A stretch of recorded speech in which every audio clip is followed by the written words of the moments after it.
and see the love from his eyes be reflected. Never looking for a handout or a check, just a humble spirit looking for a real connection. Love from the depths of my soul I am giving, loyal to the death with a heart made to listen, open to give and receive, be the air that you breathe, help you move into a king's position. I don't wanna sit up on this throne by my lone, wanna ride or die but not someone to own.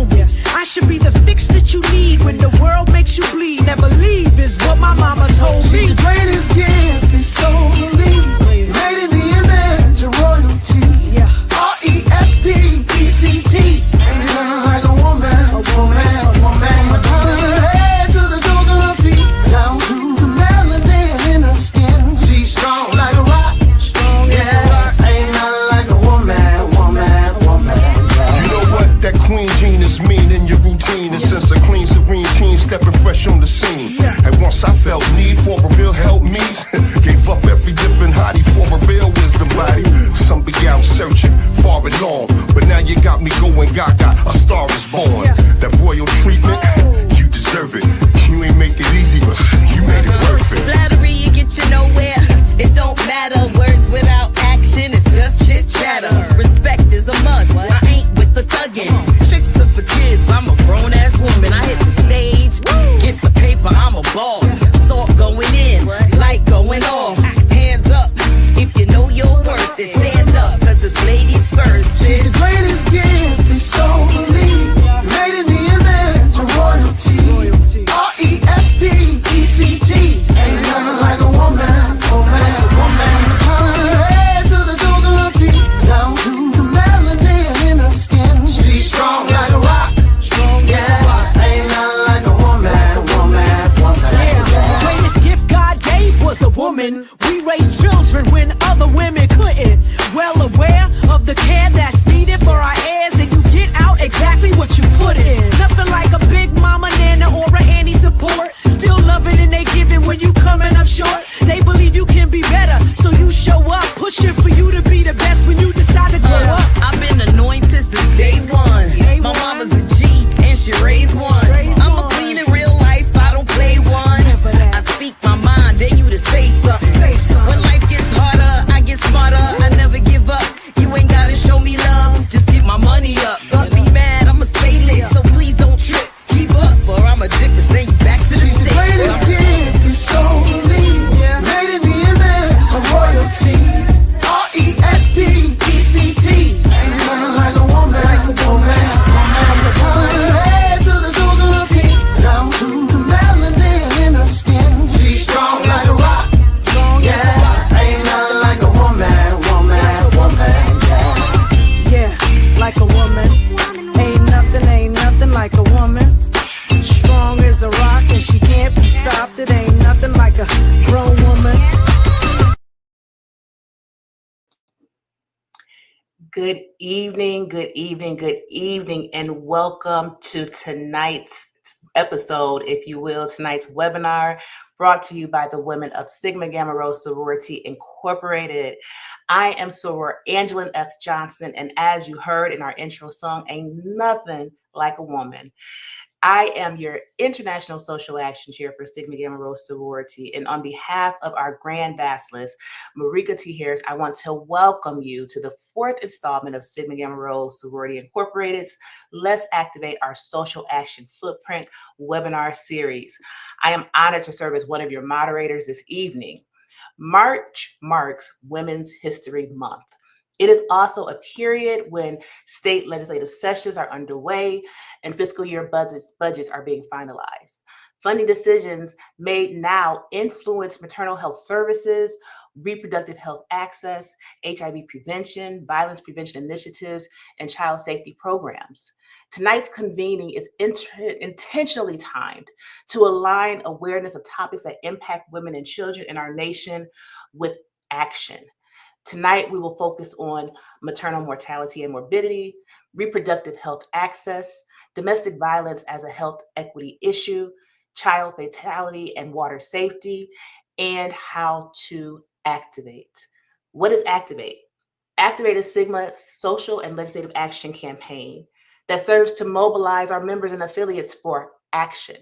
Activate stands for Advocate, collaborate, train, influence, voice, act, transform, and empower. This aligns with our organization's mission. The mission of Sigma Gamma Rho Sorority Incorporated is to enhance the quality of life for women and their families in the United States and globally through community service, civil, and social action.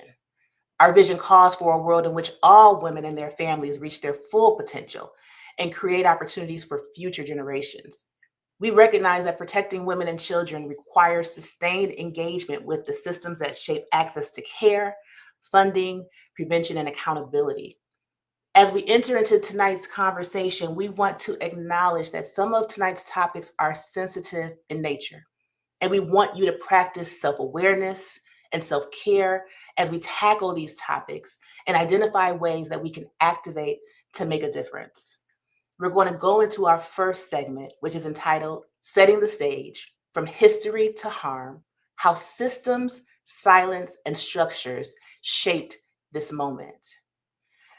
I want to highlight that this segment establishes that inequity in our health systems is not abstract, it's observable, it's preventable. And it also is going to highlight that biases exist and should be framed as an institutional responsibility issue, not an accusation toward individuals seeking care. I want to bring to the stage Dr. Diane Young and Dr. Miesha Taylor. Dr. Young is a public health executive, scholar, and health policy strategist specializing in systems transformation, maternal health equity, workforce professionalization, and regulatory oversight.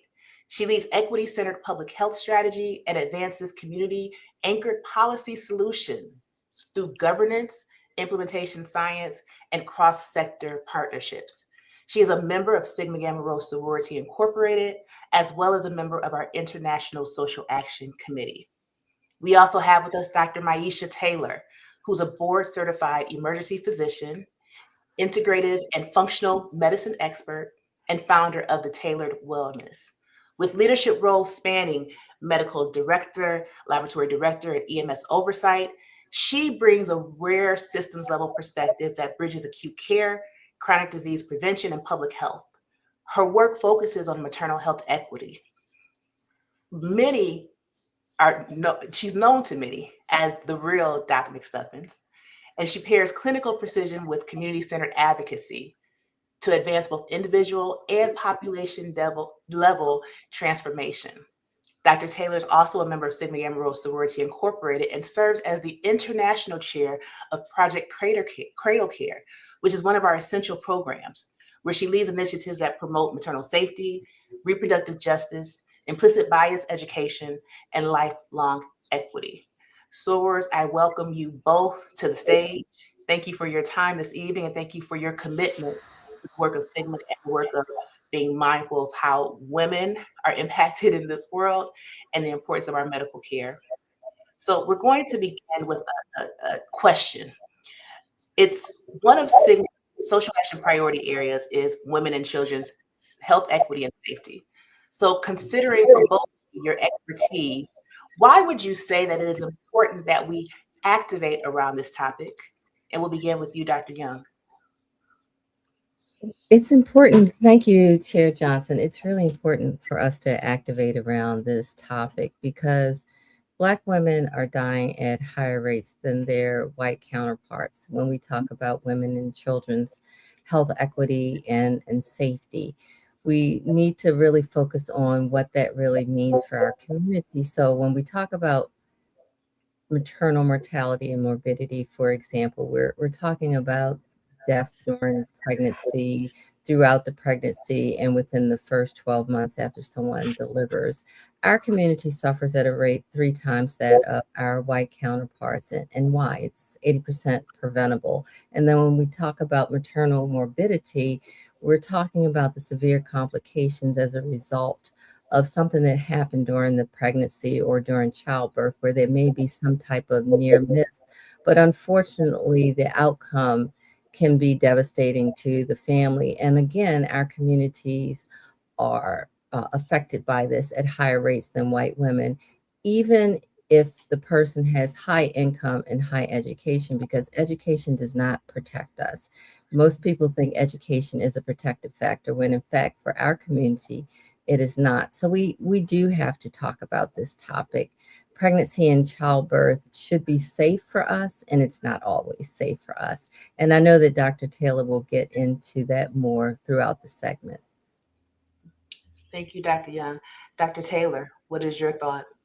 I co-sign completely what Soror said. I'll add, though, I think that sometimes as Black women in America, it's easy to get into the mindset of thinking that something is inherently wrong with our DNA, or, why do we have higher rates of having our babies die? Like our babies, why are our babies dying? Why are we dying trying to have these babies? Why do we have high blood pressure? Why do we have diabetes? It seems like everything is hitting us very hard.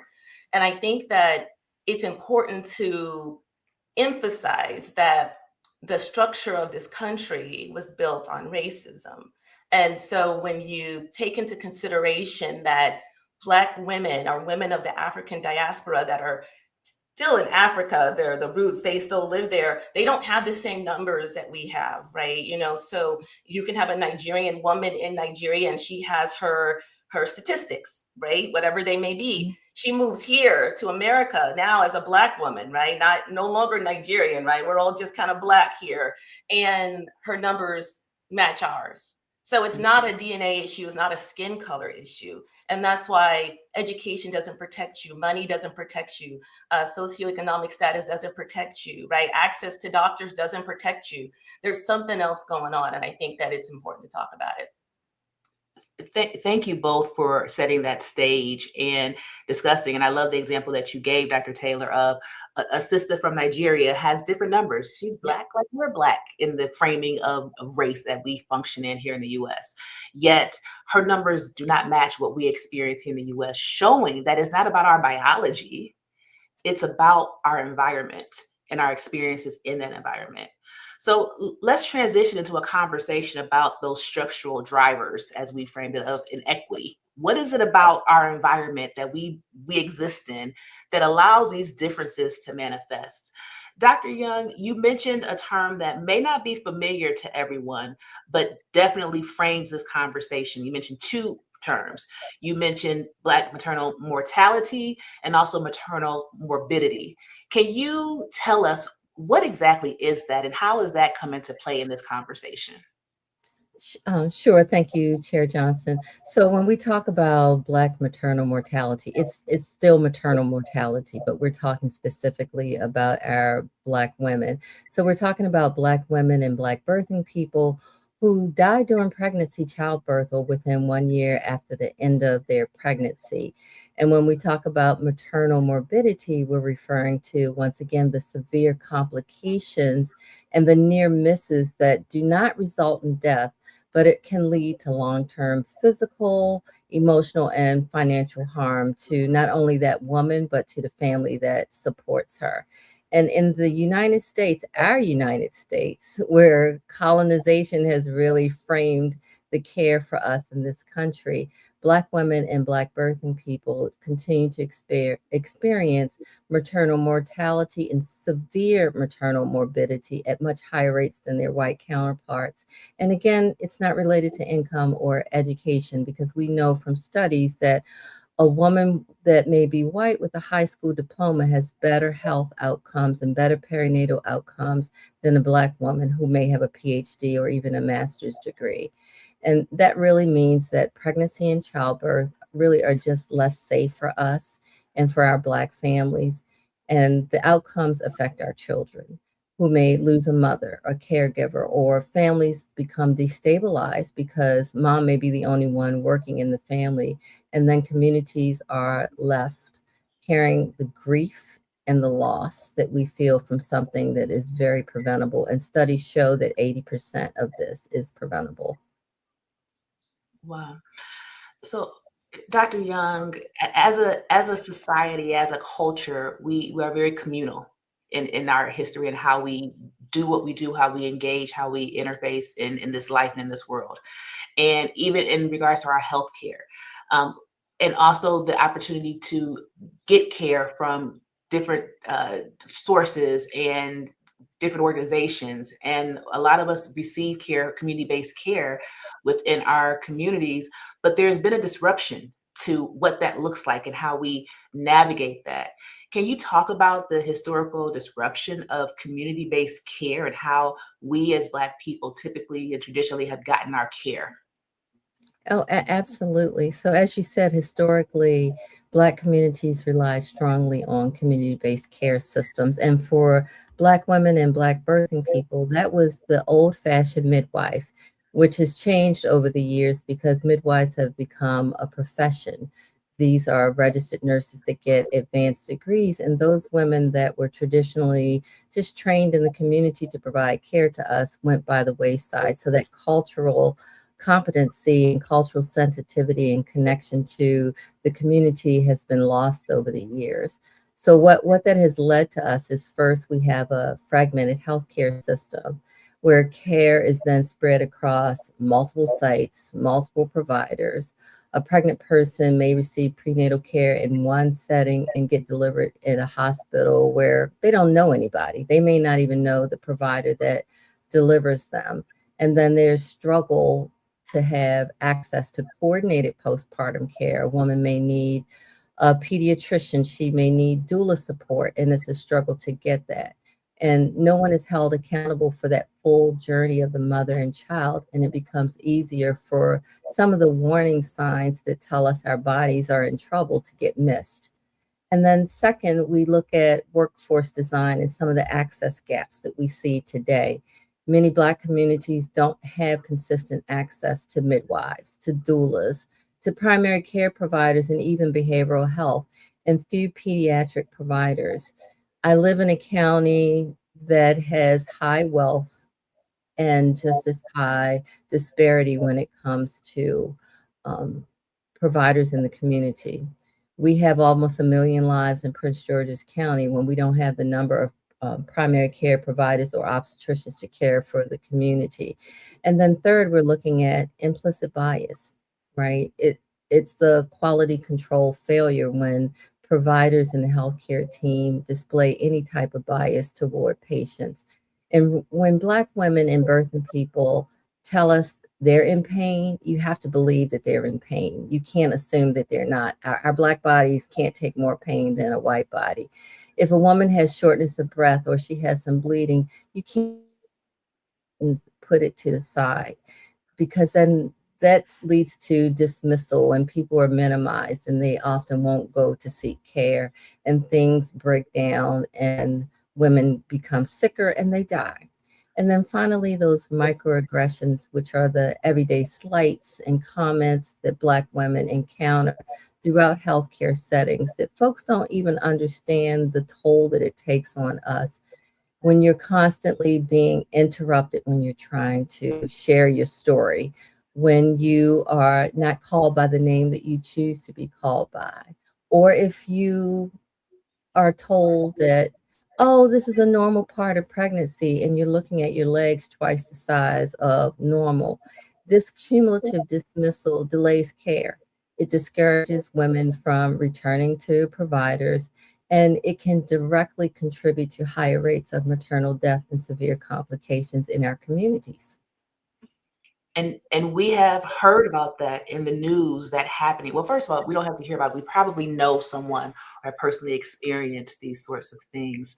And do you all recall just this past November hearing about Mercedes Wells, a Black woman from Illinois, but who gave birth in a truck after being discharged from a hospital in Indiana? And actually, I want to share, before we transition over to you, Dr. Taylor, I want us to be able to share the news story about Miss Wells. Let's listen in. A mother and father are demanding policy changes at a Northwest Indiana hospital. They claim they were turned away from that hospital and forced to deliver their own baby on the side of the road. Arnold Brennan covering the story for us, and you spoke to the couple this morning. What did they tell you? Well, so they've hired an attorney, and that's where they spoke to us from, the attorney's office this morning. They told us they spent 6 hours at Franciscan Health in Crown Point, and instead of being treated and greeted with empathy, they say they were ultimately sent out the door with a security escort. Ooh. A baby delivered in a car suggests a mother didn't make it to the hospital in time. Being put out in active labor. But Mercedes Wells made it to Franciscan Health in Crown Point, Indiana. My daughter is being kicked out of this hospital. She and her husband, Leon, say the hospital turned her away while she was in labor, forcing Leon to deliver their daughter in the front seat. We walked out of the hospital at 6:20 in the morning, Sunday morning, and the baby came 8 minutes later. Baby came out, and just didn't know what to do. I just prayed and asked God for guidance. Now the couple has a new baby girl and a new attorney. This is something that should have never, ever happened. The Wells family says they called ahead to the ER, knowing baby Alina was coming 2 weeks early. I was met with really stern faces, like no welcoming faces, as I usually would get when I go to, a hospital or a place of care. Mercedes says a nurse who checked on her said she wasn't far enough along and seemed intent on sending her away. I was in excruciating pain. She seen me in pain and agony. And I guess she still perceived me to not be in labor.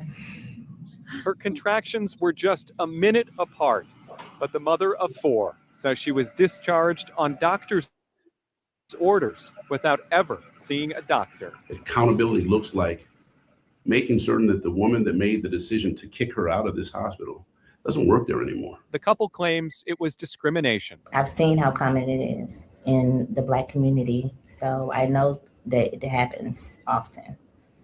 I just never thought it would happen to me. They want a sit-down meeting with hospital administrators to talk policy changes, so no other mother in labor is turned away. So in a statement, the president and CEO of Franciscan Health Crown Point says the videos that the Wells shared were, quote, deeply troubling, adding that they don't represent the healthcare system's values. And Marie, they've also launched their own investigation into what happened. Curious to hear about the results of that and what happens next with this story. Thank you, Noel. Right. What does patient dismissal look like when we are seeking medical care? We just witnessed a news story example, but it's one of many. And I even see in the chat other examples that our viewers know personally about. What does dismissal look like? Dismissal, it rarely announces itself, right? It looks like symptoms being minimized because vital signs are normal, or it's being discharged while still in pain, begging for care, right? It looks like fragmented visits where no one is responsible for the synthesis of the clinical picture, right? It looks like data without interpretation, protocols that have no context. It looks like a patient who knows something is wrong, but they're subtly positioned as unreliable, right? And we have in our medical training, the vignettes that are presented to medical students are inherently racist, right? And they give different types of people social scores, and they couch the vignette to say something like, your patient is a 35-year-old Black man who, and then they paint a social picture, and they're trying to elicit a certain response. And if you're a medical student and you want to pass this exam, you have to think like the examiner, right? If you want to be board certified, you got to be able to answer those questions. So it's embedded in the system to teach students, physicians, to teach practitioners essentially how to rate the reliability of a patient. So being dismissed is kind of embedded in our training. So it's not just tone, right? It's the absence of clinical curiosity when a patient brings forward an issue. You said this as a medical doctor, as an MD, you're telling us that this is embedded, this bias embedded into how our physicians are trained. 100%. So that's a systems issue. So what would you say, what is the human cost of, that's a failure in the system.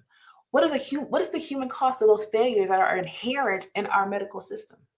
Right, risk doesn't stay static, right? It compounds. So unaddressed symptoms, they become physiologic patterns. They become hypertension, becomes endothelial dysfunction, right? And heart disease.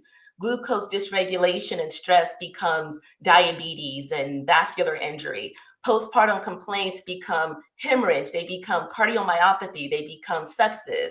And by the time the system recognizes this pattern, it's no longer early disease, it's crisis time. So, this is also layered on top of the inherent stress. So when a patient is not believed, the body doesn't receive or interpret that disbelief as neutral, right? It interprets it as threat. So now you have a threat signal that's causing cortisol dysregulation, autonomic imbalance, inflammation, inflammatory tone increase, sleep disruption. And over time, that increases allostatic load, that increases disease presentation. So it's not just inaction. Dismissal is not just inaction, it's actually a biological event. So we have our physicians and we have those who spend years and a lot of money to get care and to be able to care for us. But we are aware of these biases that exist that are bringing us even more harm. There's an accountability that should be in place. Right. So what does accountability look like within our medical institutions? Well, I think that we have to acknowledge the human cost of the system when it fails, right? So, patients disengage, they stop reporting symptoms early, they present later, they're more complicated. Families carry the burden, as mentioned. Communities internalize this pattern, right? I don't know about you, but my grandmother right now, she's 94 years old, and she says that she stays alive because she stays away from doctors, right? And even though she's telling me, and she's proud of me for being a doctor. So, the outcomes in this sort of situation tend to stratify along lines that have nothing to do with biology, as I mentioned, right? It has everything to do with access, perception, and response of the system. And in maternal mortality, it's a very clear example that we have a lot of great data. Other diseases are not as well tracked, right? But maternal mortality is pretty well tracked. And these deaths are not mysterious. They're missed signals, they're delayed responses and systems that don't close loops. So accountability is going to be structure, not just statements. It's going to be outcome tracking. It's going to be escalation pathways that activate before there's compromise and deterioration of the patient, right? It's going to be a patient experience that's treated as clinical data and not stories or anecdotes. And it's going to have to incorporate time into the system for clinicians to think and synthesize information. And right now, the medical system, the healthcare system, is designed for a lot of rich people to make a lot more money. And everybody that works in it basically is suffering from moral injury, and the patients are the recipients of a broken healthcare system. And the unfortunate thing about that, and why we should all care, is because it doesn't matter your position in society. At some point in your life, you're going to also be a patient. So we create these systems, regardless of your status, you're going to have to engage with a system that is broken. And I think that the accountability piece then falls on the shoulders of everybody in society. It absolutely does. And we are appreciative of those who are advocating for that accountability of a system that we all depend on and need literally for our lives. And we want to acknowledge and highlight and make sure that our viewers are aware of legislation that has been introduced by Congresswoman Robin Kelly, who also is a member of Sigma Gamma Rho Sorority Incorporated. On March 5th, Congresswoman Kelly introduced the Women Expansion for Learning and Labor Safety, or WELS Act, within Congress. And what HR 7830 does is it seeks to place an amendment to the Social Security Act that requires hospitals to develop discharge plans for pregnant individuals as a condition of participation under Medicare. It's that accountability that is triggered by this proposed legislation, where these recipients of these federal dollars, these medical systems, are required to be accountable for the care that they extend to women. This bill is named after Mercedes Wells, who we witnessed her story and saw her story. And it requires that there is a safe discharge labor plan for our hospitals. So we encourage that you all stay aware of and advocate for this legislation that has been introduced within Congress. Let's transition our conversation. let's transition our conversation to a deeper dive into, well, before transitioning, thank you. Thank you both for setting the stage for the rest of this conversation. And the rest of this conversation is looking at reproductive justice, prevention, and maternal mortality and morbidity. And we want to bring to this conversation as well Soror Christian Nunes. Soror Christian Nunes is an advocate, a visionary change maker that has over 2 decades of experience in mental health, social justice, and gender equity. Soror Nunes empowers others to lead with empathy and create meaningful change. And we want to welcome you, and thank you, Soror, into this conversation. I'm actually going to head out to let our experts in this space continue on this conversation. Dr. Young, I will turn this over to you.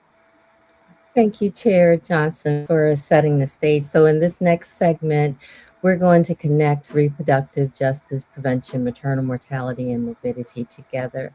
And we'll look for how dignity, autonomy, and lived experience actually shape care, and how prevention and clinical practice can actually interrupt harm, and how systems engagement can move us from awareness to action for women and children's health equity and safety. So I want to begin with framing reproductive justice and the power of lived experience in shaping safer systems. So I'm going to turn to you, Soror Nunes. You bring a deep experience around advocacy and centering your work on women and children. So I'd like to start with you. Talk to us about how you define reproductive justice in the context of both dignity and autonomy, and how can community voices be effectively integrated into shaping safer systems of care? Yes, thank you so much for that question. And just to reiterate what Soror Taylor said earlier about Black women and their experiences, we know when it comes to reproductive justice, Black women are 3 to 4 times more likely to die in pregnancy-related causes than white women. And that pregnancy-related causes can start during actually pregnancy and after pregnancy. And we also know that a lot of times, though, the most experiences of death happen after the baby's born. So it's really important to think about that as we're having this conversation. And to look at this, actually what Dr. Soror Taylor said too, was that, if you compare this to what's happening in other countries, they're not having the same experiences. So we have to look at this as a structural outcome that's taking place in the United States. And a lot of that has to do because we're not giving full informed consent. We're not allowing reproductive justice to take place. So how we look at reproductive justice is to understand it's not just about choice, right? It's about, you're the right to have a child, the right not to have a child, the right to have a child how you want, to parent, safely and have safe conditions and healthy environments while you're parenting. That's what reproductive justice is. It's more than just a right. It's about that ability to have the access, equity, and justice, and to do it the way you want, for you to be able to choose what you want, to have that autonomy. Thank you, Soror Nunes. And I would like you to also share your experience around what repeated microaggressions do to an individual's willingness to seek care, and what strategies can health and social service providers adopt to rebuild that trust that we've lost in our community. I love this question because I think sometimes when we hear the word micro, we think of it in size. We think that it is small, but it's not. That is just the word that is used to describe it. And it's talking about this, refers to the scale of the interaction, but it's not talking about the harm that comes with microaggressions. Racial microaggressions have long-lasting harm. And the more they happen for a person, the more they impact them, the more they impact them holistically in different ways. And as we mentioned earlier in this conversation about accumulated dismissals and beliefs and gaslighting and things like that, your body is absorbing all of that, right? Your body is taking all of that in. That becomes a form of cumulative stress, in some ways cumulative trauma for some people. And as that continued to increase, it's holding, your body is holding it. It is like when we talk about generational trauma that passed from generation, to generation, it is just stored and it's holding, your body's recalling that.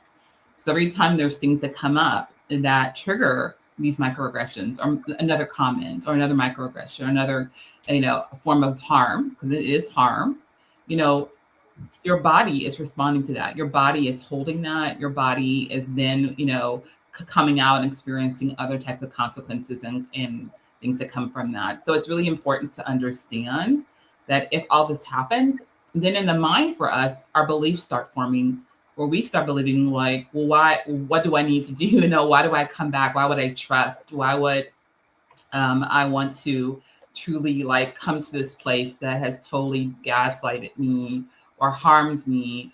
And that will cause delays in care. That will cause, limit your access to care because you are afraid to go to places that have harmed you so many times. And I just don't think people understand how often Black people experience and people of color experience racial microaggressions in healthcare and how that affects their ability to adhere to treatment, which then is labeled as non-compliance, but it actually is because of the harm and violence and distrust that has happened. Absolutely. So when you think about that, what role does the community voice have in shaping a safer healthcare system for advocacy, and how can organizations ensure that the policies and programs that we have meaningfully reflect the experience of the community rather than imposing top-down solutions? So for us, by us. Right. So this really starts with us looking at the power analysis and the power dynamics that exists between communities and institutions, right? We always forget about that power analysis and that power imbalances that are taking place. If we take time to look at the power imbalance, what's happening, what power we're giving communities, the power we're taking from communities, how we come in communities and we extract, right? We don't integrate, we don't collaborate, we extract, we come in, we use them for our tech, we use them for solutions, we use them for to performatively, but we're not really contributing honestly, intentionally, and purposefully in these communities. So the best way we can do this is to change the narrative.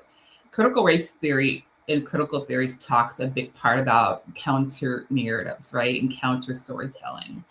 We have to do this. We have to do this in our communities. It is so important for us to start changing the narratives, telling our stories, telling what we need, demanding reciprocity, demanding equity in situations, and then demanding that we're seen as experts, because those who live experience are the experts. I mean, I know I wouldn't want anyone telling me how to live my life or what to do, because I know my life, right? I know what I go through every day. I know what I face. I know what I battle. I know that past and how it's impacted me. So for our communities, the best way we can do that is start creating collaboration with them, having them be a part from the very beginning to the very end, from developing, solutions, policy, being involved in every sense of the way. And it's so crucial that we have our communities be the architects of the change that needs to happen in those communities. Thank you so much, Soror Nunes. So we're going to shift now to the clinical side of the conversation. So Dr. Taylor, as a physician, you have firsthand knowledge around prevention and clinical care and how they either interrupt or harm or allow things to escalate to cause harm to Black bodies during pregnancy and childbirth. So let's talk a little bit about how can early intervention or identification of reproductive health risk be integrated into routine care without stigmatizing patients or creating additional barriers to access? That's a great question, because the without stigmatizing part is the key, I think. And the way you do that is you normalize risk across the board by making it universal. So you don't select it, right? And I kind of use the analogy sometimes when you put up a guardrail on a road on the side of a mountain so cars don't fall over. The guardrail protects all drivers, even the weak ones, even the ones at risk, right? It protects all drivers. So You make it where it's optimizing. So every patient is screened for core physiologic drivers, right? Blood pressure, glucose, inflammatory markers, micronutrients, the whole deal, right? And not because they look high risk, but because this is how we do. This is how we do medicine. And then you frame it as we are optimizing, and you remove the stigma. You're not looking at what's wrong with, I'm not looking for what's wrong with you. I'm identifying a system that might be under strain, and I'm intervening early. I think that's how you remove the stigma of selecting out for high risk patients. Thank you, Dr. Taylor. And then when you think about communication with patients and the healthcare system that serves them, can you think about some of the most effective approaches for culturally responsive communication that can really engage patients from the historically marginalized communities like we're talking about tonight? Yes, it looks like alignment. It's not just words, it's not scripts, it's not courses, right? It's true alignment. And you brought up a great point earlier about the problem, and I'll speak as a physician with workforce diversity, right? Less than 3% of physicians are Black women, right? And the number of Black men in medical school today is less than the number of Black men who were in medical school 30, 40 years ago, per Black men in white coats, right? So that's a problem. So you have to speak to people in a language they understand. They have to trust the messenger, and you're breaking down the data into physiology that they understand. So instead of saying your labs are normal, you're going to say, well, this is what your body is trying to tell us, right? And then that engenders alignment. Okay, you're talking to me, and you're talking to me in a way that I understand. So when you have diverse physicians, we actually talk to each other, and we can check each other, and patients have choices. Right now, that's being strained because there's not a lot of diversity. There's studies to show that just one Black doctor in a community elevates the health of the entire community, right? Even the non-Black patients. So that's kind of the guardrails conversation. But basically, it means respecting lived experience as true clinical data. And if the patient tells you something, then that's not noise, it's a signal, and to take action on it. Absolutely. Thank you, Dr. Taylor. And think about continuity of care. Can we ensure that in the systems that are so fragmented for these women? And tell us what role you believe prevention may play in reducing crisis-driven interventions so that we're not so reactive. Right, because disease is continuous. The care is episodic. So there's a huge disconnect, and continuity begins to happen when someone takes ownership. Someone is responsible for the data, the visit, and the synthesis of that data, and coming up with a plan that's for that patient or for that family. And it could be a physician. Ideally, I think it should be somebody in healthcare, but it could be a family member. It could be the patient themselves, right? But there has to be a center point to synthesize it. And prevention lives in that space, that space right there. So, I think that having somebody that recognizes patterns early, and that may mean, your adult children help you. That may mean your parents help you, a friend, the doctor in the family, a nurse in the family, right? Or may mean you have to do it yourself, because the system, unfortunately, is not designed to make this easy for us. It's not designed for anybody, not just Black women, for anybody. And so you really have to take ownership. You have to empower yourself, learn, right? And really take ownership of your health.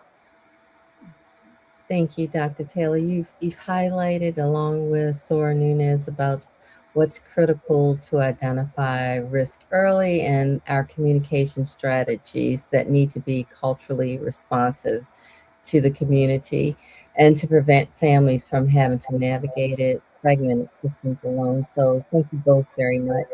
We're going to move into our next segment, which is really around system engagement. And as we think about everything we've heard from both of you, we also need to ask how institutions themselves must change. Everything that we hear is around what's going on in hospitals, or some type of birthing facilities. And I really want to talk about that systems engagement lens on what it may take to promote reproductive justice and to protect women and children's health. I'd like to bring Soror Johnson back into the conversation.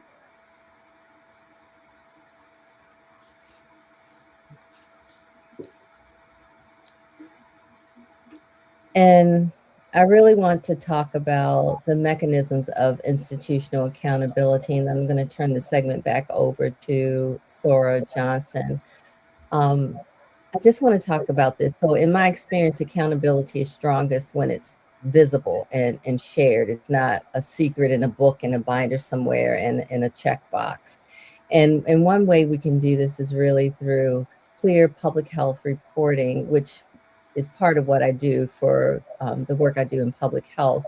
Public reporting for maternal and infant outcomes are disaggregated by race, ethnicity, and geography. So when institutions commit to specific goals, specifically for Black maternal and child health, and report progress regularly, it creates a basis for community oversight and building trust. A second way is around shared governance through meaningful community advisory structures.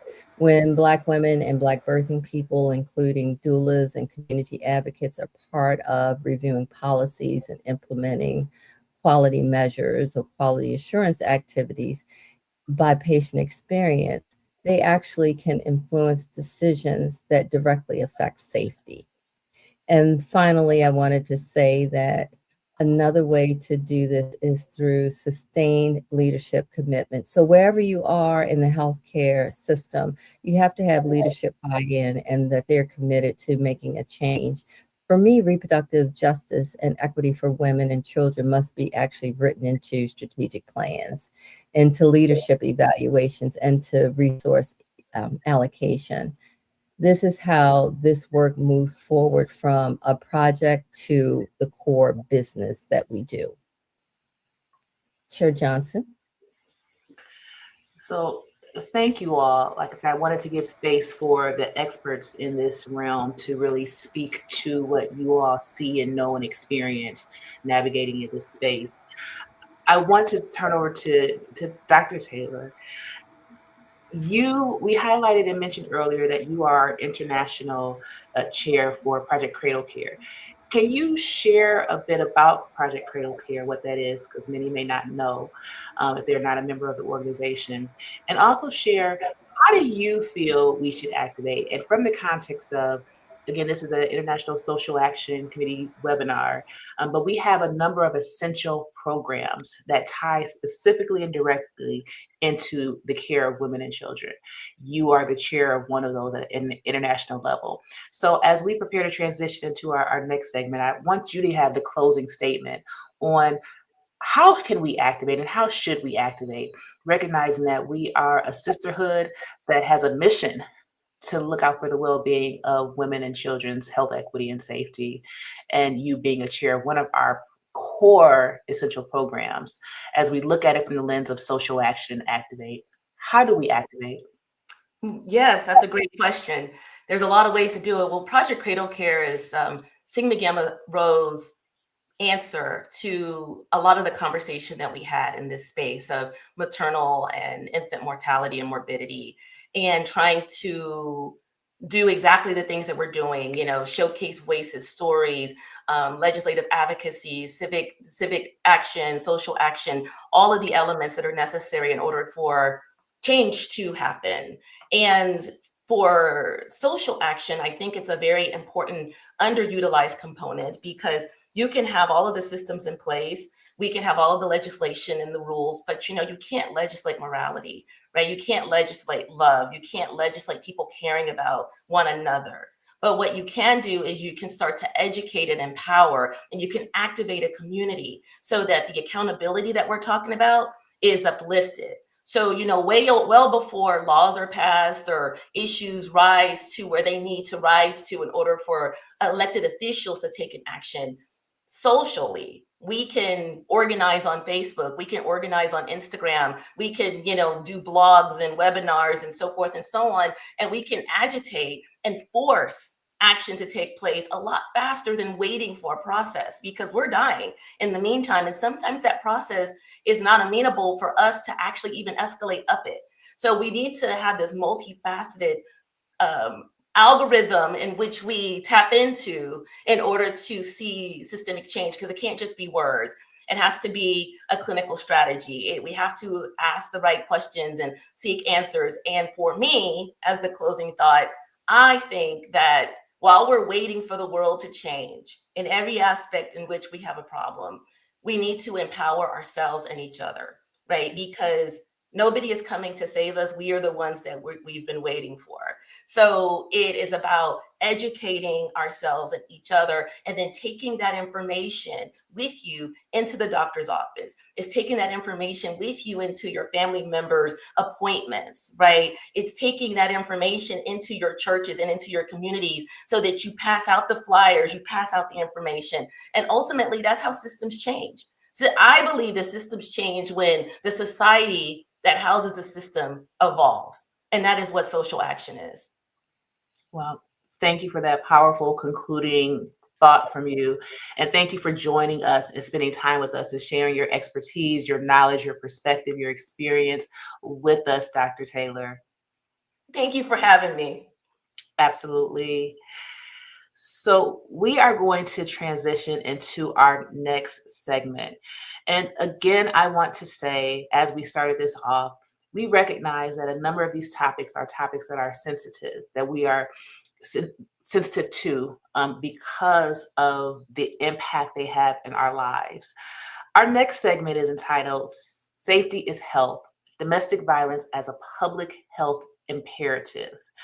And I want to share some statistics because though it's not often spoke out loud or talked about, the statistics show that this is a real situation and a real experience for a lot of us. A lot of us.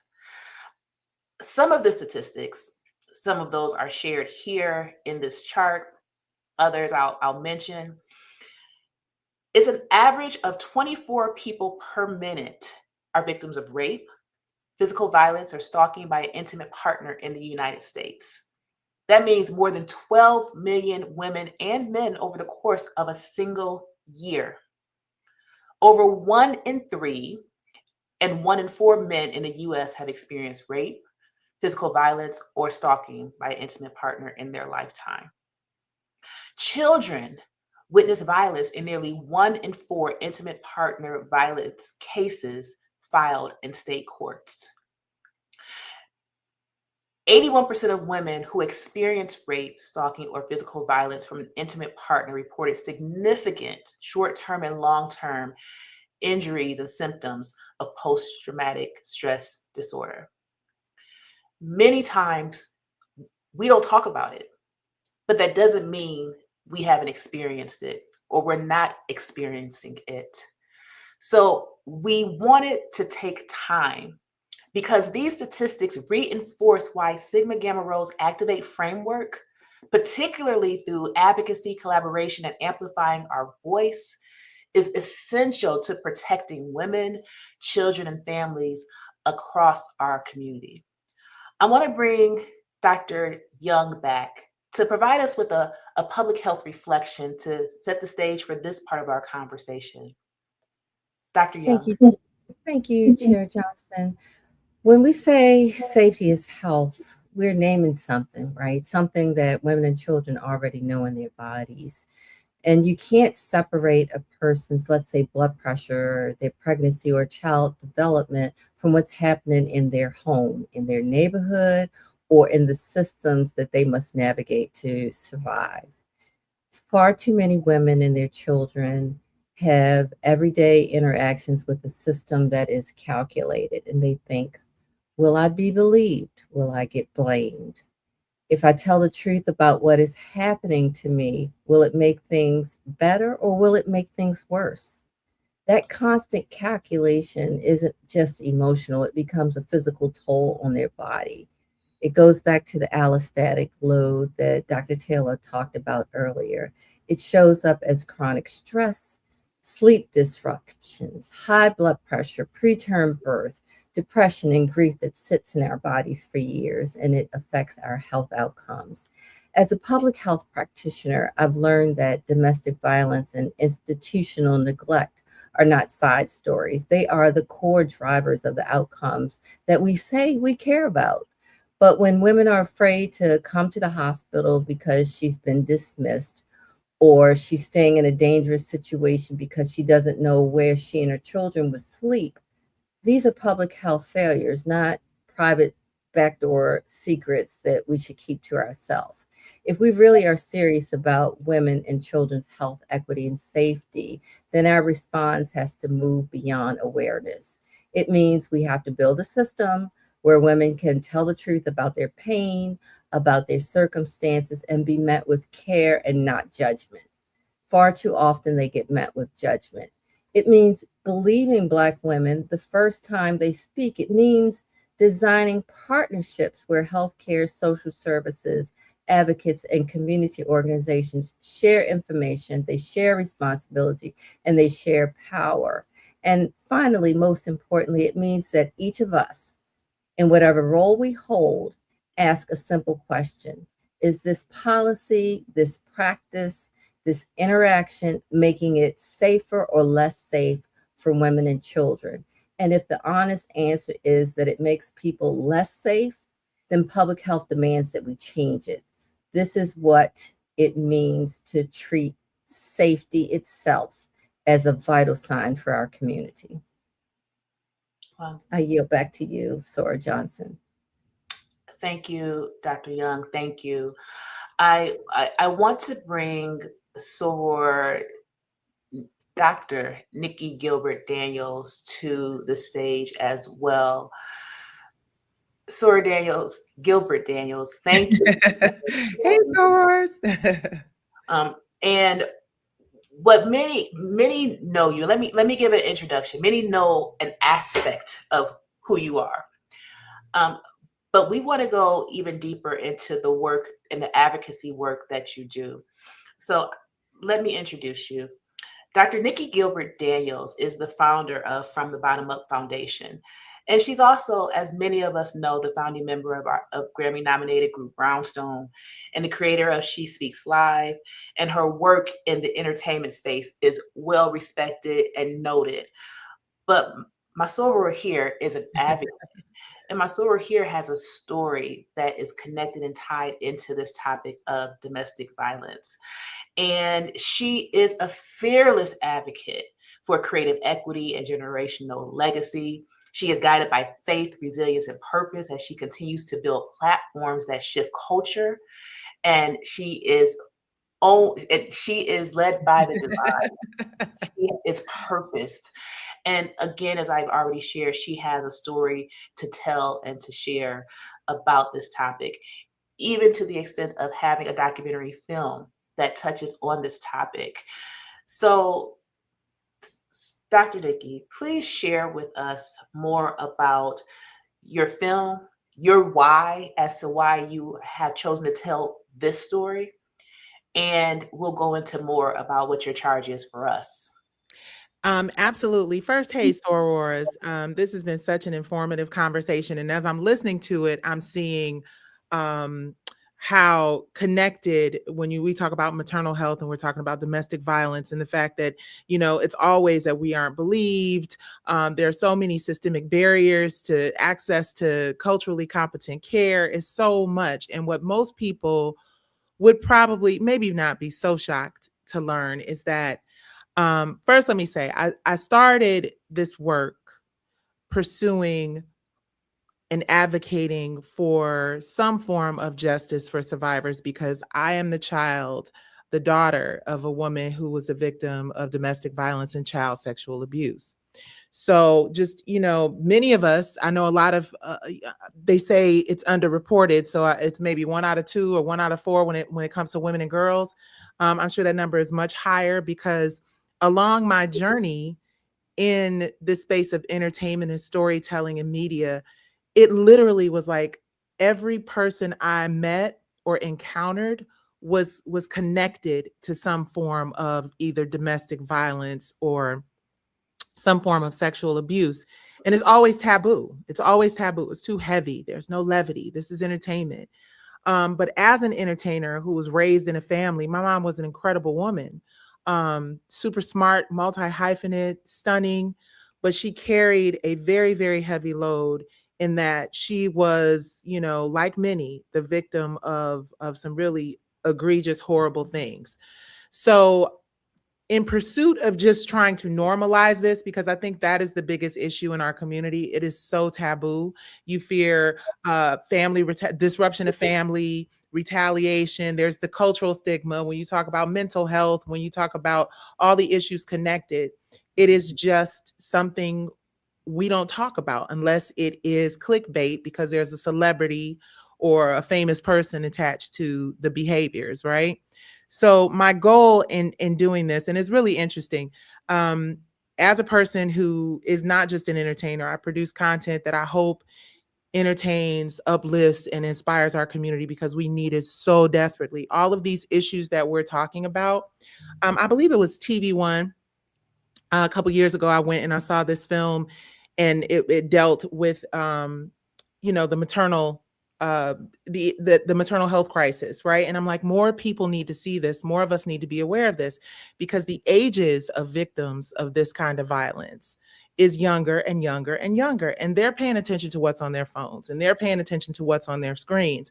So we have this way of like explaining it and sharing it in a way I think that makes it less compelling and more like, oh, we don't want to talk about that. So I wanted to have some conversations through storytelling that I felt would be super impactful and maybe grab the attention of some of our younger girls, because that is where it starts, right? If it's not you personally, there are so many people in our families and so many people we encounter and know. So speaking of, I produced a really amazing series called From the Bottom Up, right? Which is also the name of our foundation. And again, you know, we advocate for missing women and girls, victims of domestic violence. And, you know, the ownership part of it is a very important conversation because when we start talking about financial disparities and all that, it's all connected, right? It may appear that, you know, it's one conversation or the other, but it is all connected. Soror, please forgive me. I just saw my light from my computer come on and I need to plug it up. Okay, boom, from a battery. So From the Bottom Up is a true story. I'm sorry, Broken Things is the story that I created based on Sarah Stokes from MTV's Making the Band. And I thought, hey, this is a great opportunity. She's young. She worked with Diddy. This will get the attention of the youth.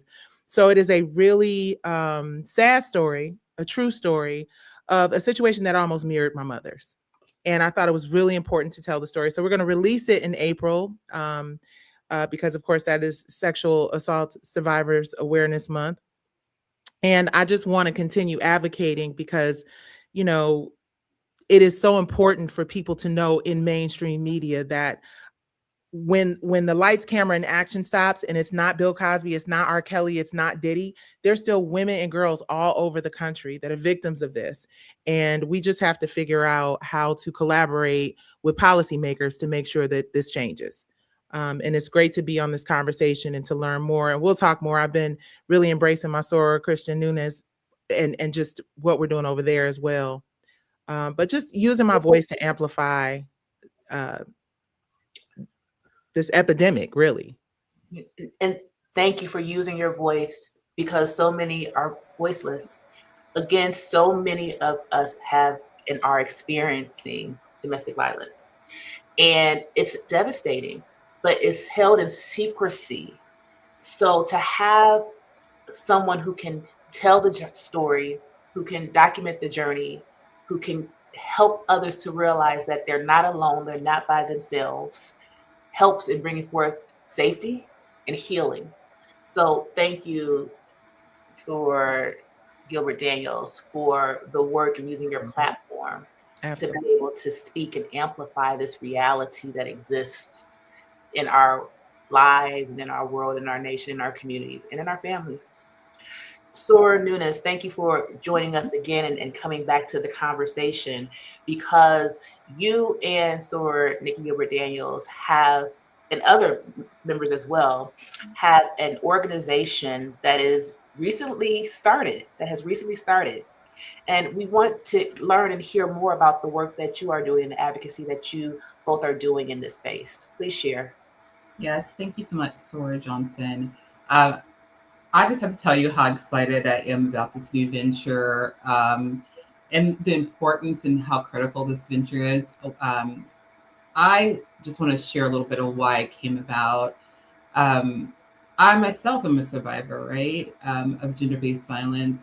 Um, and I was looking, and I'm also a therapist and a trauma therapist. And I remember one day having multiple conversations with friends and talking about like just seeing all these multiple cases of just how often women are affected, how children are affected, how they're not believed, how and then when you add in, BIPOC community, is a desperate impact on them not just getting the justice they deserve.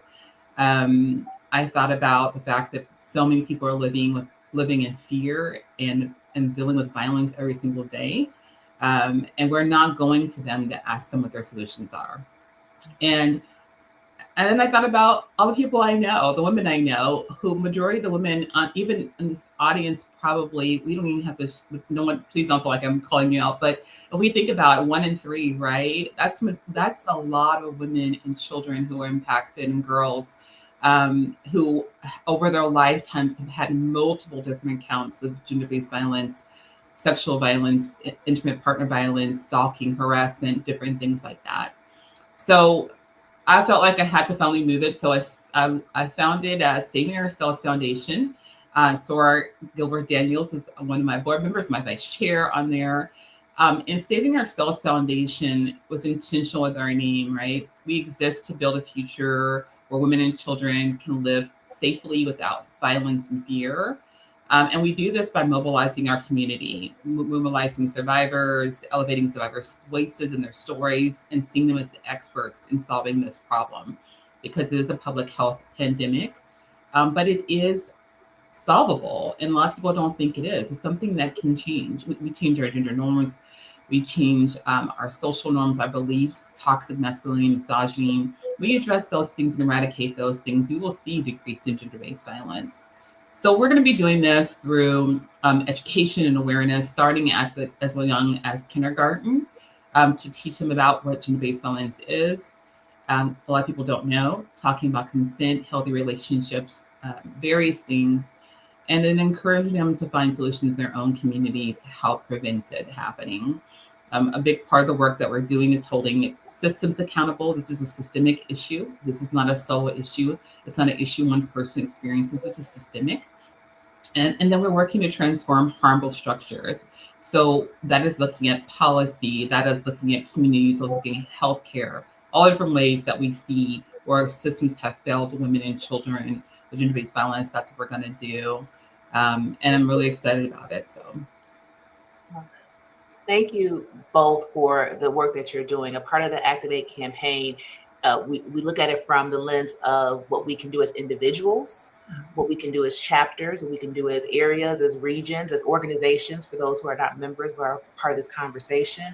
And you two are modeling what can be done as individuals, is providing these opportunities and these systems and these structures and these organizations that tap into and provide resources and supports to address this. So thank you for your advocacy and the work that you both are doing through your organizations. And the link to learn more about both these organizations is in this chat. So do click and learn more about the work that they are doing. Soror Nunes, I have a question about survivor-centered advocacy. Again, so often those who are experiencing domestic violence do not speak on it. It's held in secrecy and cloaked and clouded in darkness and people not knowing. And you can't look at somebody and tell. You never know what people are experiencing when they go home behind those closed doors. Don't look at someone and think because you see them smiling and happy and talkative that they are not experiencing this and in need of support that's focused on their experience as a survivor and having survived these sorts of experiences. So why would you say that it is important that as we're engaging in these spaces, as we're involving ourselves in advocating for women's and children's health equity and safety, that there's a focus on survivor-centered advocacy? Yes, thank you so much, Soror Johnson. The reality of this is that if we were to apply this to any other situation, any other, if we had to get pay our bills, if we had to uh, take medicine, if we had to fix our car, we're going to always trust that person, right? To know what's best, know what they need. But what happens is we fail that when it comes to gender-based violence and what includes domestic violence. We fail that. We don't allow survivors the expertise that they know in their own lives to decide what safety they need, what healing they need. Survivor-centered advocacy is going to do all those things, right? Survivor-centered advocacy is going to make sure that you are centering survivors as the experts. They're the experts on. They know what solutions they need to feel safe. They know what solutions they need in their communities, in their homes, etc. And it's going to help create a place where we have better measurable outcomes. We know that when we use survivor-centered advocacy, there's better safety planning that occurs. We know that there's higher service engagement that occurs. And we also know that healing is better because these survivors and victims feel empowered, right, to move through and navigate.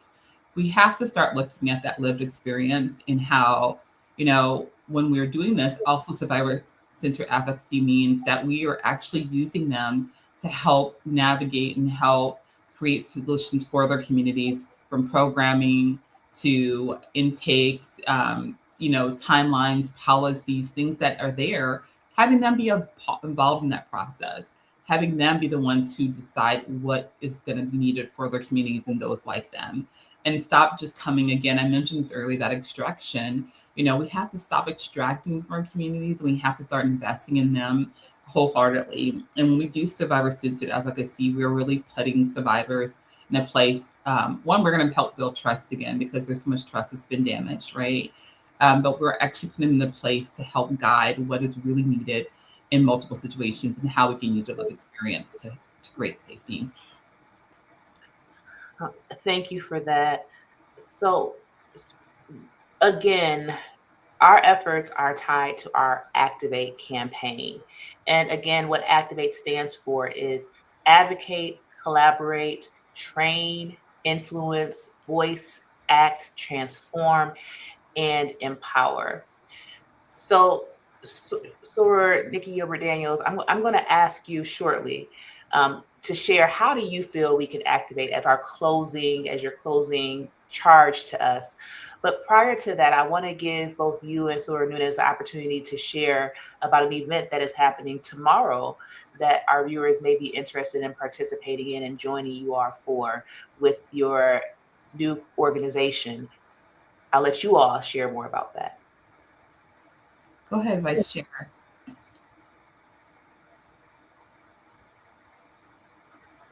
You're on mute, Soror. No, I was passing the mic to you. Oh, okay. All right. The mic. All right. Well, tomorrow we are officially having our virtual launch. It's a virtual launch kickoff where we are going to have speakers with expertise in this field. We're going to talk more about what our initiatives are. And we're hoping to get community involved because, once again, we are community-led and driven in this work that we're doing. And we want to create them as our co-architects and collaborators in this process. So we're having a virtual kickoff. It starts at 6:30 p.m. Eastern Standard Time. I will drop the link in the chat, and we will have a wonderful panel. Our panel is called Bigger Than Epstein and Deconstructing Epstein Files. We'll talk about what that looks like, how that impacts Black and Brown communities. We'll talk about just really, what's the root cause of all of the different types of sexual violence we're seeing, in gender and intimate partner violence we're seeing. We're just going to talk about gender-based violence and break it down, right? And we're going to have 2 keynote speakers because a big part of what we're also doing is men's engagement and alternative masculinity. So using men to really have responsibility and accountability for helping to stop and prevent, gender-based violence. So we're excited about that. So we'll have some males who are part of this, moving past allies. They have to have responsibility and accountability. And at 6:30, great speakers. It's going to be a wonderful event. We'll tell you more about how you can get involved. And I will drop the Eventbrite in the chat. Okay, wonderful. Thank you for sharing that. And again, thank you both for your contribution to this conversation and the work that you all are doing. Dr. Nicci Gilbert-Daniels. Yes. Tell us about A.C.T.I.V.A.T.E. So I think the way you activate, or the way we activate, is, trauma-informed court systems, right? I think cultural competence is so important. Making sure that our educators and our teachers can recognize it in young women and girls. I think supporting organizations like all of the women on this panel, and just recognizing that it's not just a personal issue. It's not just about your family. This is about policy. This is about economics.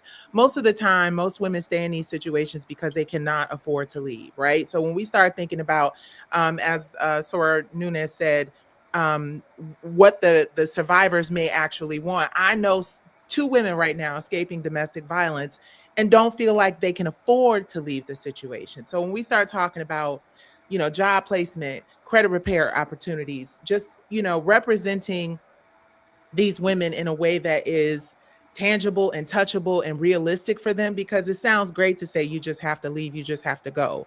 But this has been, my mom was abused in the 1940s and 50s. The numbers have only gotten worse. And I feel like as the more we speak out, the more we draw attention to this, the more we make it a mainstream conversation, and give survivors, the freedom to speak out without being judged. Right? That's the biggest thing. It's the shame, and it's the judgment, and it's the alienation. I think we just collectively have to work on that. And I think the easiest way to get to that is for people to be transparent, honest, and share their stories, and not worry about it being pretty. Just share your truth. Thank you for that. Thank you both for your time. I know, Soror Nunes, you are going to continue to stay with us for some more of our segments. Dr. Nicci Gilbert-Daniels, thank you for your time this evening, as that is your Sorors.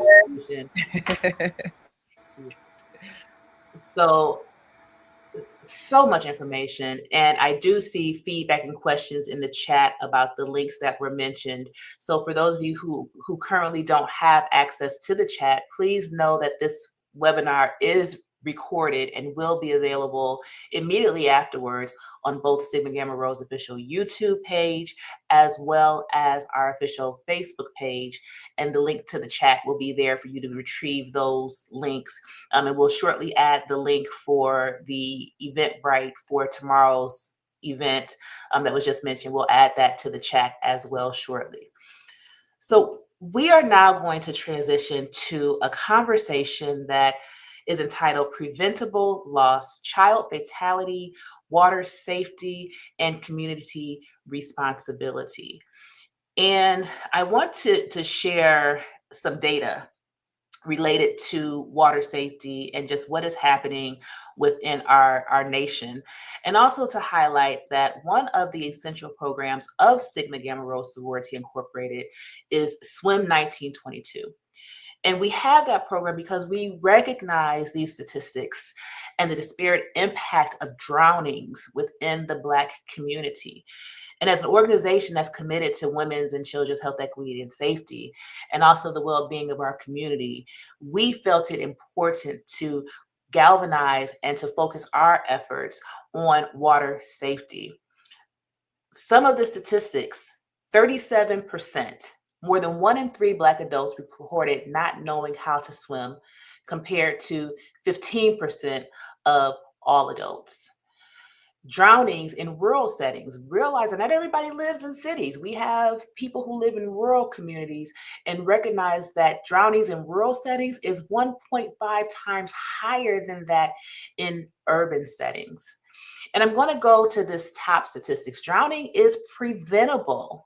Swim lessons are 88% effective in being able to prevent and teach the skills to avoid drowning.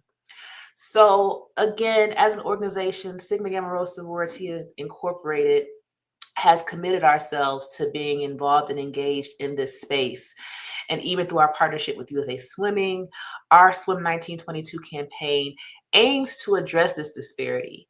We have members that are Olympians and are tied and connected to help advocate for and advance the sorority, being involved in teaching the community about water safety and how to swim. With our partnership, we've already touched close to 20,000 lives directly with our efforts across the nation. And I want to share that even in my own personal experience, as a child, I almost drowned. If it weren't for an intuitive adult that realized what happened, I could not be here. And so many of us have a similar story like that to tell and to share. I want to play a video of a legislative hearing that took place in the state of Indiana back this past October. This video is testimony of Soror Tanisha Jones, a member of Sigma Gamma Rho Sorority Incorporated, sharing why she is advocating for this work, this effort. But before we hear from Soror Jones, let's listen to her testimony. Tanisha Jones and Danielle Davis.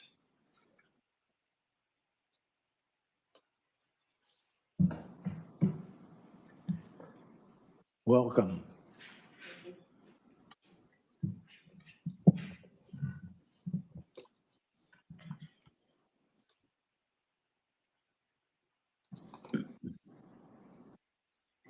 Good afternoon. My name is Tanisha Jones. My nephew, JD, was the victim of a fatal drowning. JD had a smile as bright as the sun and a heart larger than life. He was the youngest of his siblings and the only one to wear braces, which he thought was so cool. He was a very playful kid who was always full of life. JD's life was cut short one fateful evening in an apartment complex pool that was 8 feet deep with no lifeguard. Regretfully, the pool attendant was not in the pool area and was not paying attention as he began to struggle for nearly 2 minutes. Ultimately, he succumbed to the engulfing water and his lifeless body began to sink. A child younger than him tried to pull his dead weight to the edge of the pool where other teens and adults were watching. The child's mother saw him hopelessly struggling to recover JD's body. She entered the water and dragged JD to the edge of the pool. It was then that the pool attendant realized something was wrong. It was too late. Tragedy had struck and panic set in. As 2 parents began CPR, the attendant rushed to call 911. JD had taken his last breath in the pool. We teach stranger danger, but not how to survive in water.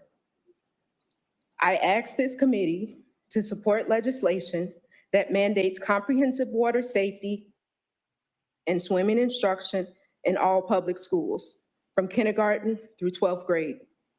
This education should include basic swimming skills, drowning prevention strategies, and water hazard awareness. On behalf of every child and parent, I humbly ask that you enact measures to help prevent this from happening again. Let JD's story be the last of its kind. Let our children be taught not just to swim, but to survive.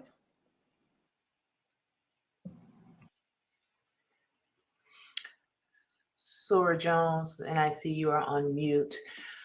But first and foremost, thank you. Thank you for your advocacy in turning what was a tragedy into advocacy to be able to save other lives. Can you share with us more about what you are doing and have done since the tragic loss of your nephew to prevent other families from having to deal with such a loss? I am giving presentations, me and my sister that you saw in the video. His mom gave a presentation last week at the Fire Investigators Association of Indiana for water safety. And I'm also advocating that hearing that you just watched was Senate Bill 0123 came out of that hearing and it was passed unanimously in the committee. It's currently awaiting a floor vote.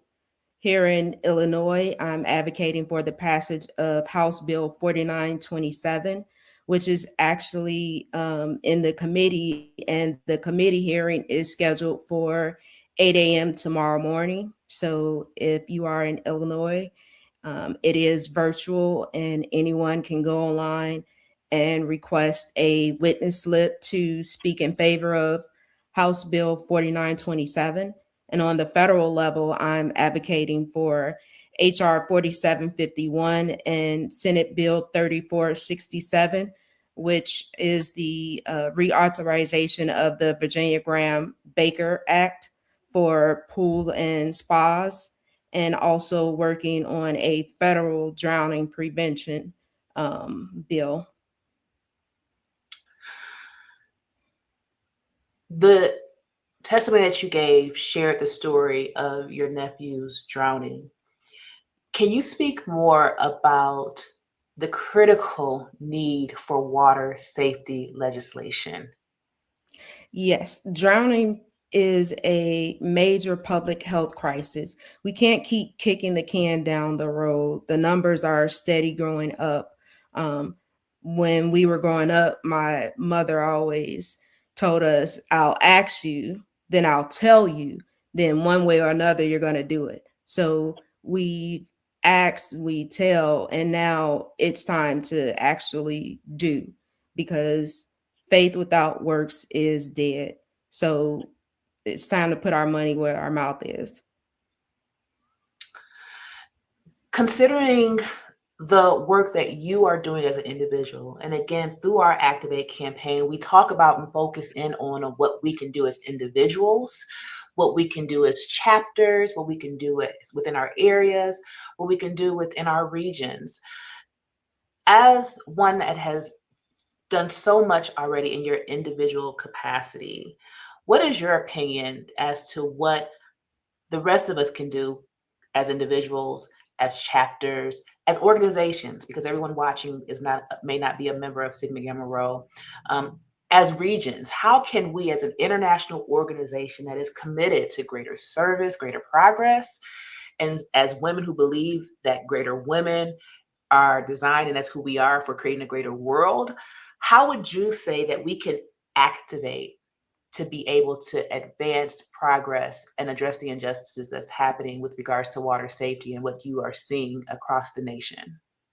As you said, drowning prevention, swimming lessons are 88% effective at helping reduce those numbers. So learning to swim, teaching our babies to swim, even the basic swimming skills, is helpful in educating our community on water safety and drowning prevention. And then on the national level, advocating for water safety, and also contacting your state and federal Congress members to advocate for legislation for water safety and drowning prevention. Soror Jones, as I am looking at the chat, there is an ask for the names of the bills. So if you could share again the names of those bills, and then we will try to get those put into the record of the webinar in the chat too. But the names of, because you are advocating both in the state of Indiana where this took place, you're also advocating in Illinois, and then you are actually mobilizing for some national legislation in DC as well. Can you share those bills again for our attendees? Yes, in Indiana, it is Senate Bill 0123. And in Illinois, it is House Bill 4927. And on the federal level, it is HR 4751 and Senate Bill 3467. There will be another bill that in the works. So just stay tuned and watch the federal scene for a federal bill regarding drowning prevention. Thank you for sharing those bills. So the Illinois bill number is in the chat, as well as the Indiana bill number. And then the federal space, there is still proposed legislation, correct? So there isn't the bill number available yet for that one. Is that accurate? There's a bicameral bipartisan bill on the federal level. And that just means that it was introduced into the House and the Senate at the same time by both parties to speed along the legislative process. And that bill was already passed, but it's up for reauthorization. Okay, we have those all added in the chat. And again, we all have the opportunity to activate around this. I see in the chat there are others who have also had this experience with members of their family. So we encourage all of you to activate. We have the bill numbers if you are in these respective states of Indiana and Illinois, as well as the federal legislation that is moving through the process. Advocate. Use your voice, get involved and engage. You can do that in your individual capacities. As organizations, you can rally and inform your organization that these bills that are moving through the system and get support and awareness within your respective organizations. And that applies to our chapters and our regions. Again, as members of Sigma Gamma Rho Sorority Incorporated, water safety is something that we hang our hats on as a part of our service. And it absolutely should be a part of our advocacy as well. And we can mobilize and activate around it. Soror Jones, again, thank you for your time. Thank you for your work. Thank you for your advocacy. And thank you for representing Activate in the midst of, again, such a devastating experience, but using the pain of that experience to be able to activate and to advocate so that others will not have to experience that. And we can work on saving lives. Thank you. So we technically are at time. We wanted to have this be a 90-minute conversation, but we knew going into it, and even as we started off, that these topics were topics that warranted discussion and deeper dive conversation. So we will begin to transition to our closing in our last section of this webinar, which is from awareness to action, operationalizing Activate, and how we can be active advocates for addressing what we've heard and talked about today. With that, I want to bring back to the stage the members of the International Social Action Committee of Sigma Gamma Rho Sorority Incorporated that have been a part of this conversation tonight. Welcome back, Dr. Young. Welcome back, Soror Nunes. Dr. Young, I want to first start off with you to just provide some context. We've heard a lot, and each topic deserves its own section in its own webinar. Can you take what we have heard, what we have learned, and give your thoughts, your perspective about the institutions and systems that are at play here as we talk about women and children's health, equity, and safety, as we talk about what we've learned and heard today? How would you synthesize that as we prepare to close out tonight's conversation and to activate those who are willing and ready to activate? Thank you, Chair Johnson. So in one sentence, because when I think about everything that we've talked about tonight, it's really coming down to how we engage institutions and systems in a way that advances women's and children's health, equity, and safety. That's where the rubber meets the road. Soror Nunes, as you've processed through what we've talked about tonight, how would you summarize and what do you want to share from the perspective of community mobilization and what our responsibilities and charges should be with regards to women and children's health, equity, and safety? Yes, thanks so much, Soror Johnson, and as well as Soror Young for framing this conversation so greatly. I would really just want to emphasize the importance of communities knowing that you are the experts, and it's important that for you to demand that you're involved in the process. I think that is so critical, is demanding your position, showing up, and then for institutions and people coming in, that it's about base building, it's about relationship building, it's about accountability. And so we have to do this long term. We can't do the short term. We can't just go in right around election time, 2 months before elections, and think that we can go in communities and build trust. We have to fully invest in our communities. We have to make sure they're leading, and we are in solidarity with those communities and their expertise. And that is how we can move and we can make this change and change the narrative. Again, thank you both. Thank you both for lending your voices and your expertise to this conversation. We want to conclude with offering some examples of how you as an individual, how you and your organization, how you and your chapters, your areas, your regions can activate when it comes to women's and children's health, equity, and safety. This is not intended to be a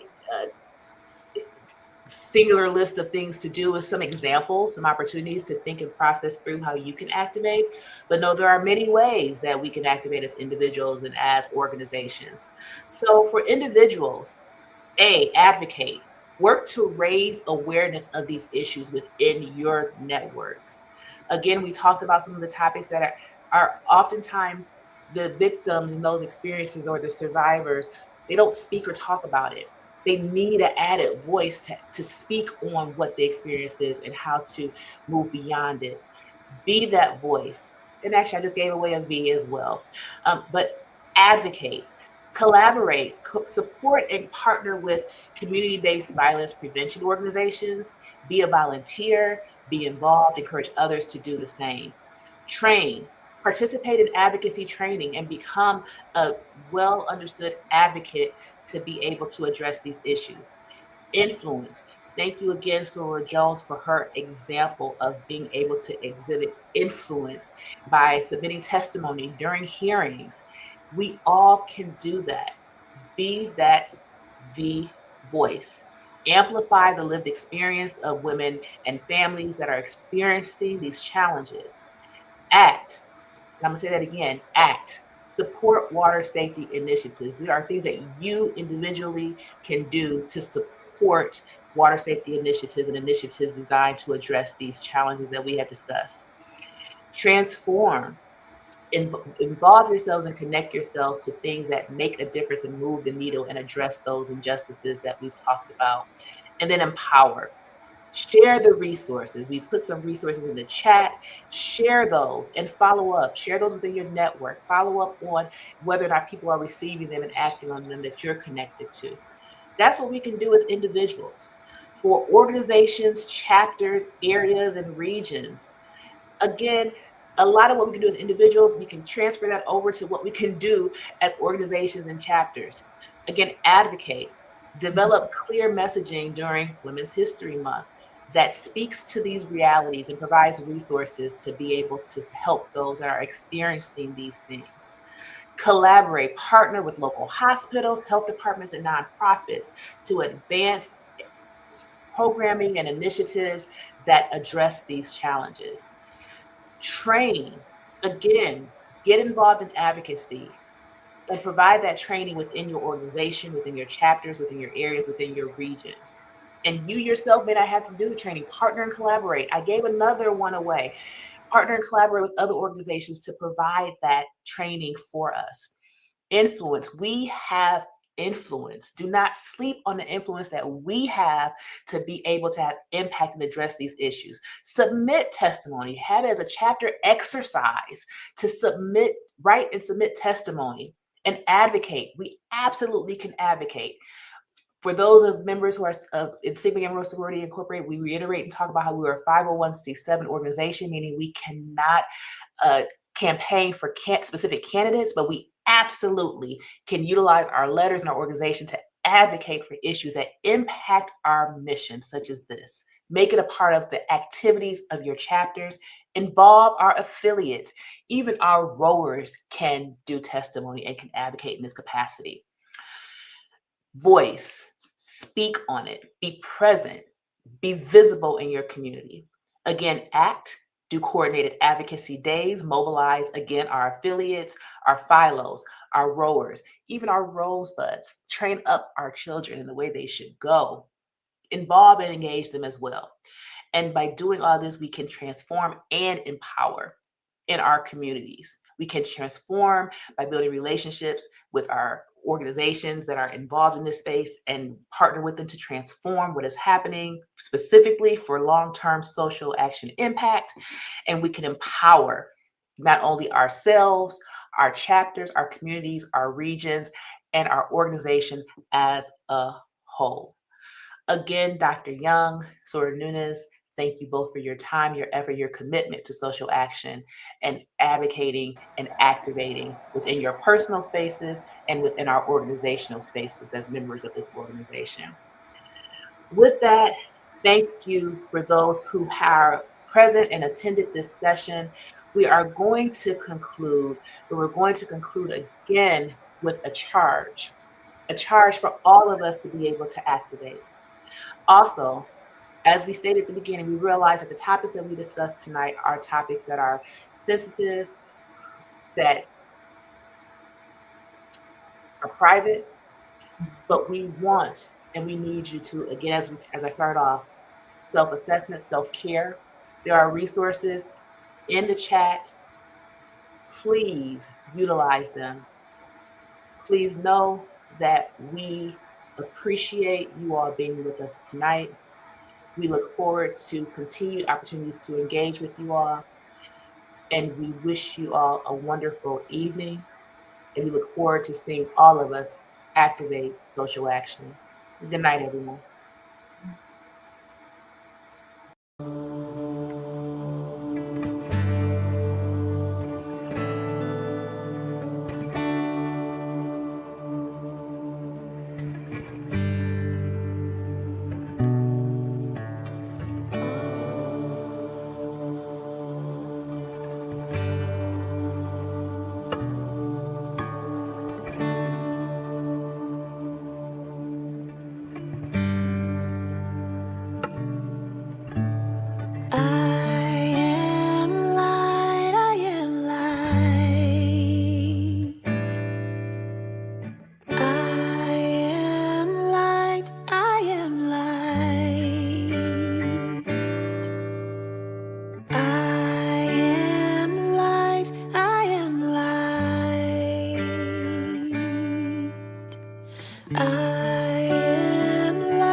Mistakes that I have made, or any of the things that caused me pain. I am not the pieces of the dream I left behind.